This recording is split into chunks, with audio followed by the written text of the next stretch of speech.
शनिवार को कृषि मंत्री जेपी दलाल भिवानी के धनाना गांव पहुंचे, जहां गांव के ही दो प्रगतिशील किसान सुरेंद्र और कृष्ण कुमार ने परंपरागत खेती से हटकर कुछ अलग कर दिखाया, जिसकी इलाके में काफी चर्चा थी। ऐसे में कृषि मंत्री से भी रहा नहीं गया और खुद अपने काफिले के साथ धनाना पहुंच गए। किसानों द्वारा लगाए गए पॉली हाउस और नेट हाउस का जायजा लिया। इससे किसानों को कम लागत और कम जगह में लाखों रुपए की आमदनी हो रही है। मेरा नाम संदीप है भाई, संदीप किसान धनाना से। ये देखो, किसान के प्रति डबल आमदनी का काम है।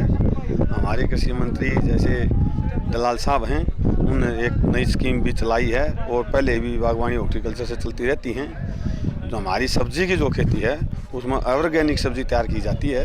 ये किसान मतलब इसमें बहुत ही ज़्यादा फ़ायदा उठाएंगे, ज़्यादा लाभ ले सकते हैं कम खर्च करके, ताकि पानी की बचत हो सकती है। ड्रिप से अपना कम पानी में ज़्यादा लाभ ले सकते हैं। बाकी ऐसा है, जो खीरा है, गोभी है, इसमें बैंगन है, टमाटर है, एज पॉइंट मतलब सभी ऑर्गेनिक खेती तैयार की जाती है। गांव के 10-12 गांव हैं, नज़दीक के 15-20 गांव हमारे धनाना, ताल्लू, घुसखानी, बड़ेसरा, मिताथड़, ताल्लू, जुताई, सुखपुरा, मंडाना, प्रेमनगर नज़दीक के सभी प्रगति किसान आए हुए हैं। वो यहाँ बार बार से दूर दूर से आकर भिवानी में धनाना गांव पहुंचकर इसको देखने आते हैं कि कैसे किस विधि से सब्जी तैयार की जाती है, इसमें क्या लाभ ले रहा किसान। तो इसके बारे में हमने शुरू से लेके और अभी तक सीख रहे हैं, कर रहे हैं और आगे बढ़ेंगे, बढ़ते रहेंगे। इसको काफ़ी किसान आते रहते हैं, उनको जानकारी मिलती रहती है। वो 1-1, 2-2 एकड़ में लगा भी रहे हैं और आगे लगाने की तैयारी भी कर रहे हैं और खुली भी खेती कर रहे हैं। Net house, green house, poly house से अलग भी मतलब ऑर्गेनिक खेती, खुली खेती भी कर सकते हैं और कुछ कर रहे हैं। जैसे आलू लगा लिया, प्याज लगा लिया हमने, जुगर भाई लहसुन लगा लिया। इसको ऑर्गेनिक ये फार्म है, इसमें तो ऑर्गेनिक पेस्टिसाइड तो डालते ही नहीं, बिल्कुल प्योर ऑर्गेनिक, बगैर मुक्त यूरिया। और बीमारी जो कैंसर की बीमारी है, हम उसको भी ये सोचते हैं हम मशरूम की तैयार करेंगे। एक यूनिट में कोर्स करके किया था मशरूम का करनाल में, तो मैंने ये सोचा भी मैं मशरूम की यूनिट लगाऊं। तो मेरा आगे विचार रहेगा, सर्दी का मौसम होती है वो ज़्यादा कर, तो मैं मशरूम की तैयारी कर चुका हूँ। बाकी मैंने इनका भी देखा, ये मैंने खुद भी किया है। और मैं ये सुरेंद्र जी हैं, सुरेंद्र सनोप जगदीश जी के लड़के हैं।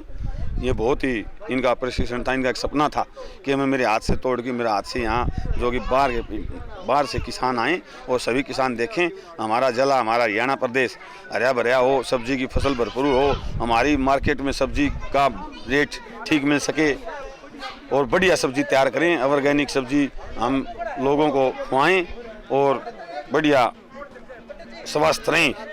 सबसे अच्छी बात यह है कि हमारे जो सब्जी खाएगा वो स्वस्थ रहेगा।